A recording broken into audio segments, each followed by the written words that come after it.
Hey, it's Bastish B here from 64K, and it's time for a little road trip.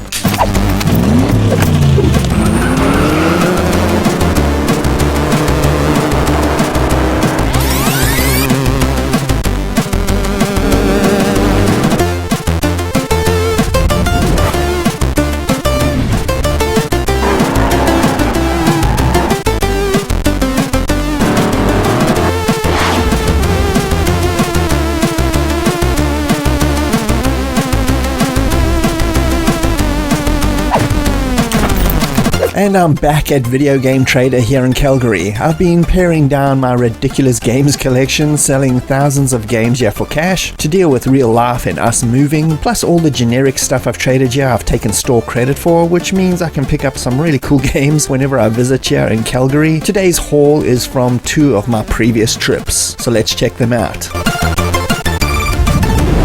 And I'm back from Calgary, and what I've done here is I've taken the last 2 trips I've taken up to Video Game Trader and I've combined them here to show you all the pickups I've got. Although this is not realistic, I feel like I got all these games for free, even though I didn't. I did them, as I said, I traded. But all the games that I got here, I traded, all the generic games to get store credits. So those games I wouldn't have even played anyway, and not in a million years. So I'm kind of glad I've done this. Paring down the game collection is a big relief. Anyway, so these games I all feel like I've got for free because it's games I actually want as opposed to games that are just sitting on shelves. So I've got a nice combination here of not only console games but also computer games. It's a big mix, so we'll just be going through everything and check out what I got. And I'm going to start off with something super cool, at least for computer owners, and that is the Zork trilogy. This is on DOS, the DOS version. Super cool text adventure game, classic from 1980s, made by Infocom, one of the best companies out there for this style of game. This game is fully complete. It's amazing. I've looked at all the trinkets it comes with. It has everything. It's very rare to find this kind of game with every single piece still intact. You can see it's got the full manual thing, and then if you go over here, it's even got the coin, the classic coin, which is always missing from these collections, and every single other little piece of paraphernalia that came with it. It's amazing. It's a pretty good condition copy as well. I got Zork 1 on the C64 from a previous trip to Video Game Traders. You might have seen in a previous episode, so I just happened to see this there as well. I don't know if it was there the first time, I might have missed it because I was in a fever dream of cool computer games, but anyway, Zork trilogy on DOS. And next is Gunbird on the Sega Saturn, a super cool shoot 'em up. This is based on an arcade game. This game was originally made by Seiko. If you know that company, you know quality shooters came out of their kind of back catalog. This one was published by Atlas in Japan only on the Sega Saturn. Super cool. This was a little bit expensive, but like I said, trading, it didn't really matter. I was just going to go for it anyway. This game is in excellent condition as well. I just happened to get this game just after I made a massive Sega Saturn top 20 shoot 'em up list, so I couldn't include this original copy in with that video, unfortunately. But this game is in there, at least under the honorable mentions. There's so many good shoot 'em ups on the Sega Saturn. This didn't even make the list, the official list, which is insane, but this game is very good. If you haven't played this one, the Sega Saturn is awesome, and obviously the arcade game as well. We interrupt our program to bring you this important message.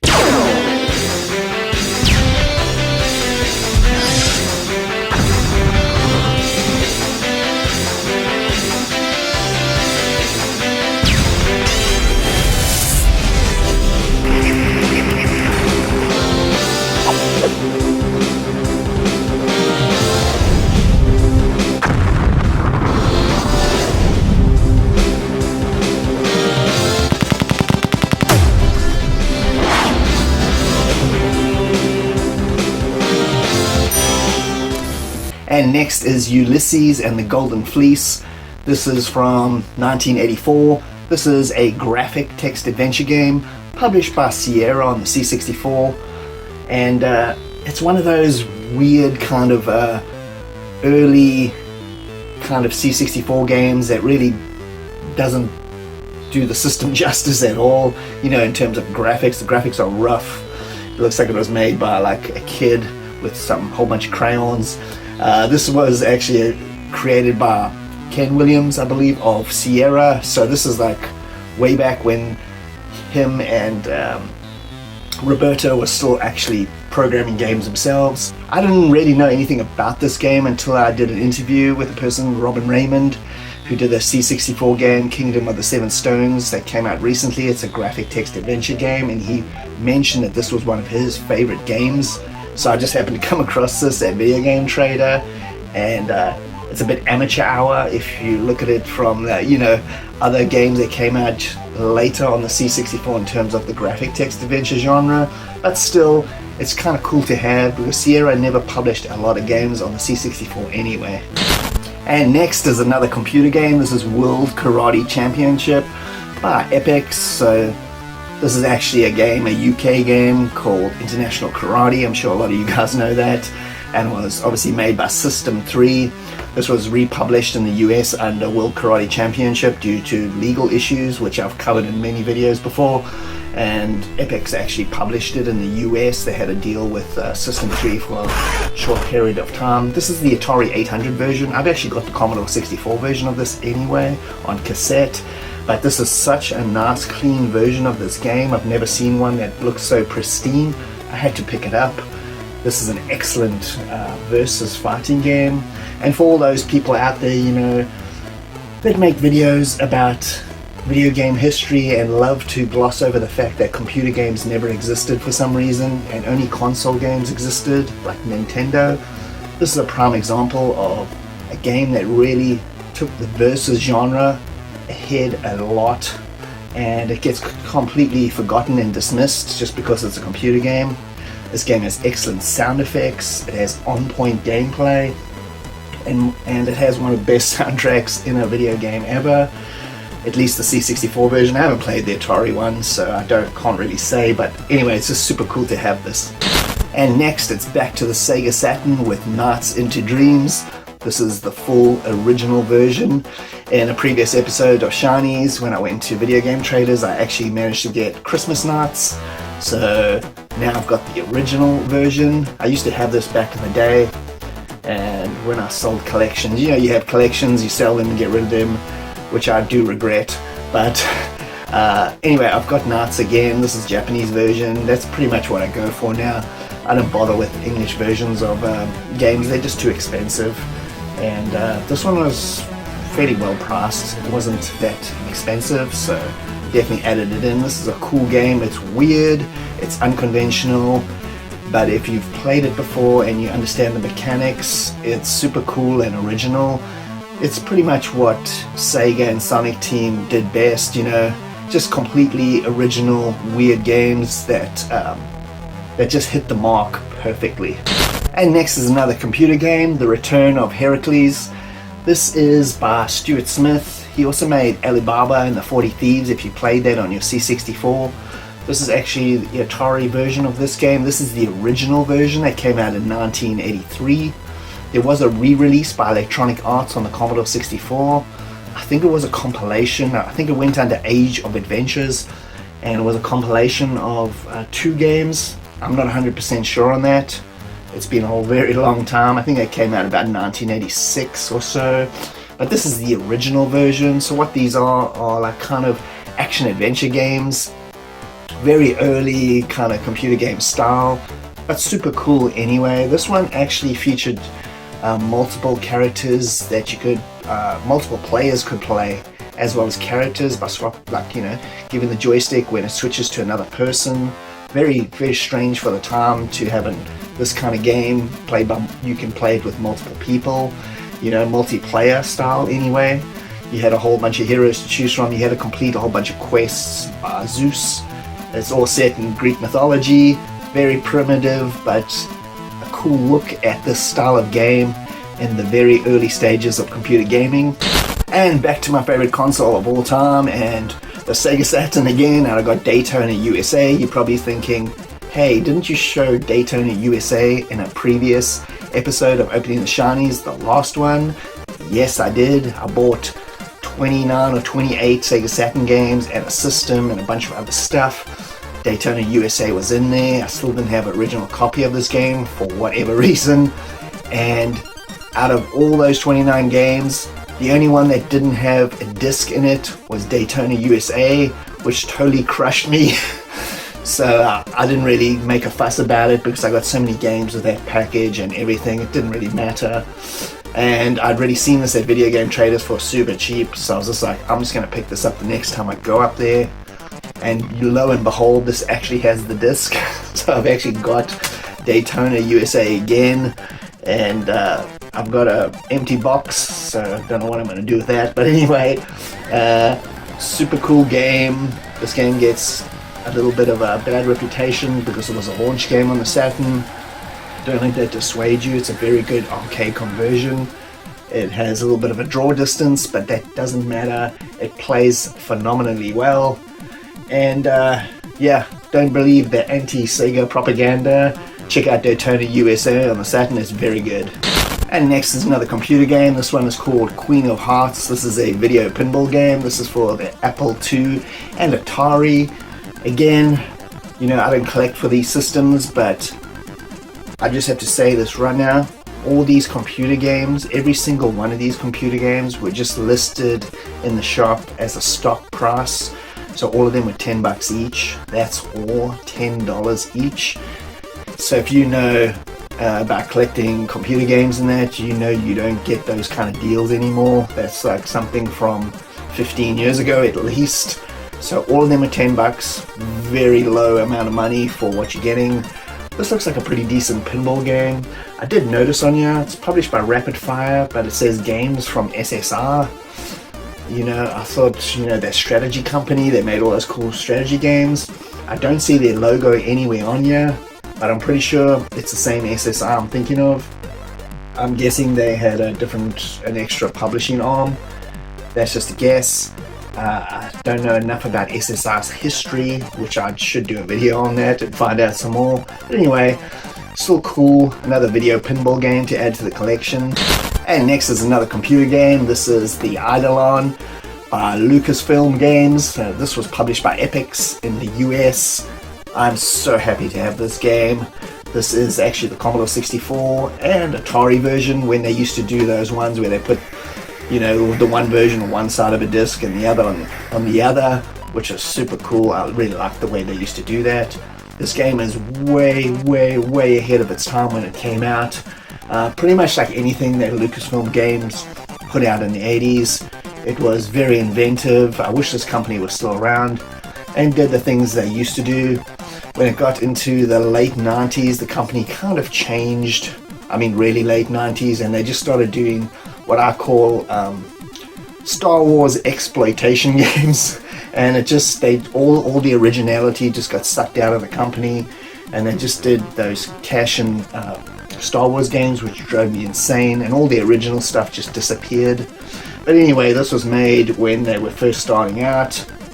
This game's like a first-person action adventure. It's a weird game. It's hard to explain. It's bizarre.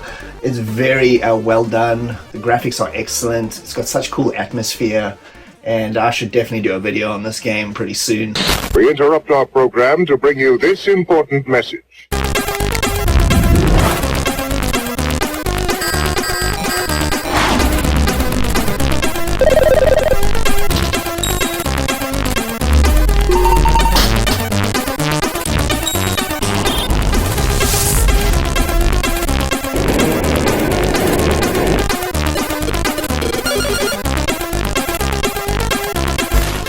And next is a game that is usually very expensive if you try and hunt down a copy of it. This is called Altered Reality: The City. This was meant to be a multi-game kind of action dungeon crawler RPG thing by Datasoft. Datasoft went out of business while they were making these games. These games were way too overambitious for the hardware that were being put on at the time as well. So everything just ended up going against it.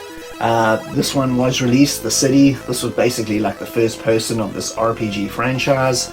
It's very good. I've played the Commodore 64 version, and at least I've played like a chunk of it. The version I had was very buggy. This game is known to be bugged because it was kind of made during chaos. Anyway, very cool to actually have this game, an actual physical copy of it. And next is back to console games with Where in the World is Carmen San Diego. I've been looking for this one for ages. I know it sounds weird because it's not a very uncommon game, but still I don't really come across it very often. And this is the one San Diego game that I had when I first got my Mega Drive, and I played the living hell out of this game. I really loved it. It's kind of like a detective edutainment game, but just done really well. I just love it. I've actually got Where in Time is Carmen San Diego on the Mega Drive, which is very easy to find for some reason, but Where in the World is a little bit more elusive, at least in all the places I've been looking. This game doesn't have the almanac with it, unfortunately, but the game cartridge and everything is in very good condition. So this is another one to my EA Big Box collection. I'm still collecting those. I haven't added one to the collection in almost a year. But anyway, so I've now got Where in the World is Carmen San Diego. And next I'll show two computer games at once because they're both from the same kind of style of thing. Anyway, so we got Load and Go. These are like kind of just the disc and a manual on the back of a game. So we got the Human Torch and the Thing. This is one of the Quest Probe games. These are graphic text adventure games. They're very cool. They made a bunch of these. They made one with the Hulk, and they made one with Spider-Man. This is just another one of them. And these are very good, well-made games. And the other one is the Load and Go version of Fort Apocalypse. Yeah, I love this game. It's super cool. Helicopter game where you go underground to blow up a base.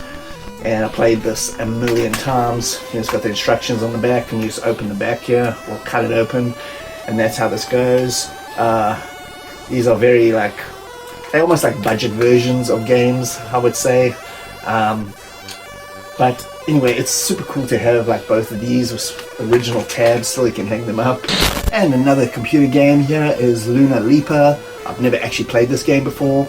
I picked this up because it's another one of those super early Sierra games. This was released on the Commodore 64 and the Atari and a whole bunch of other systems. And I don't know much about this game. Like I said, I've never played it before. I believe it's a Defender clone and it mixes in some other gameplay, but there's no screenshots on the back.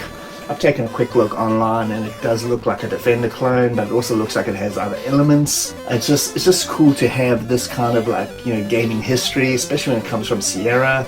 Their early games were super primitive and how can I say, not very good, but for the time they were very good, but they haven't aged well, the early Sierra stuff. But it's just nice to have something from a company that had such a good legacy.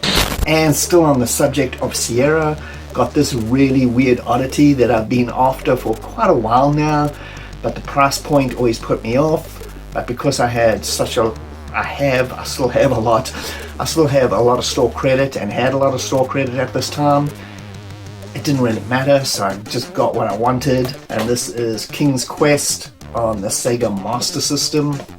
I know, super weird, just weird. Anyway, this is obviously a Sierra game, a classic one. One of the games that kicked off the point and click adventure genre, even though this technically wasn't a point and click adventure game. You used to use the keyboard and put text input, but it was almost there. It was almost that kind of model of a point and click adventure game. Obviously the Sierra and this series became synonymous with that and helped make it super popular. But anyway, this is the Master System version. This game has always just been a curiosity to me, and I really wanted it because I've got a decent little Master System collection, and I just like collecting stuff that's kind of off the wall. I've never played this version again, so I don't know how it fares up, It looks pretty cool from the back cover, but I'm really interested to see how this plays with the controller and without putting text input. I don't know how that actually even works, but it's still cool to have King's Quest. And next is a racing game I really love called the Great American Cross Country Road Race. This was produced by Activision. This is a very cool racing game. You can check out my Commodore 64 top 20 racing games of all time. It's in there somewhere, I don't remember where, but yeah, this is the good old US album cover version. I love these. They just look so nice, and I love all the artwork and everything about, the making of the game and all these little details they always include in these kind of things. But anyway, this is a cool game. It's a little bit hard to get used to initially with the controls, but once you get used to that and you know how to drive and what your goal is, it's basically cannonball run across the US. Good old Activision, when they used to make like cool original games, before they just became the company that churned out garbage Call of Duty games every 5 minutes. But anyway, this is when they were cool, and I'm glad to have this one as well. And we come down to the last two games. I got one more console game and one more computer game. I'll show you the computer game first. This is a bit of a weird one. This is called the Halley Project. So this was published by Mindscape. This is the Commodore 64 version and Atari version, one of those ones that has them on both discs. So this, you could consider this a game and an edutainment product all mixed into one. It's a very strange concept. I don't think you can make this kind of thing now because people are so jaded with everything. But this is made when computers were still, nobody really knew their limits and what you could really do and what type of things you could make. The good old days, basically. Anyway, so this game, it mixes in a whole bunch of genres and a lot of education about the universe and stuff like that. This thing is packed with info, and the way it's just got so much stuff in here. It's super cool, like this top secret thing. It's got all the manuals, it's got all the trinkets, everything is in here. As far as I can tell, this one looks like it is also complete, just like the Zork trilogy we looked at earlier. It looks like it's 100%, besides the fact that he opened the top secret thing, obviously to play the game. If it wasn't opened, I'd be mad, because I don't like people that collect things and put them on shelves and then never play them. You should just play your stuff, If it's sealed, open that seal. Don't BS around about it. Anyway, so I'm actually interested. I've never played this before, so that's why it's just a very interesting concept to me. There were games like this made during this time period, the mid-80s kind of time, and lots of games like this came out. There were these kind of weird things that were kind of almost a game, but also felt like edutainment. I kind of like that. It's kind of fun, and you learn a lot, actually. You do actually learn stuff from these games. And anyway, so yeah, the Halley Project. And lastly, we got Gynoug. This one is the actual Mega Drive version, the European version of this game. I don't really care what system, what region I collect kind of games for on a system, because most of my stuff is unlocked, or there's ways around these kind of regions, so it really doesn't matter to me. The game is what really matters, and as long as it's in good condition, then it's all good to me. Gynoug's a pretty early shoot 'em up game on the Mega Drive. I covered it in my Mega Drive documentary. It's very cool. It's got really good visuals and sound design, especially for such an early game in the system's lifespan. I think this came out in either 1990 or 91, if I remember correctly. And yeah, good old side-scrolling shoot 'em up.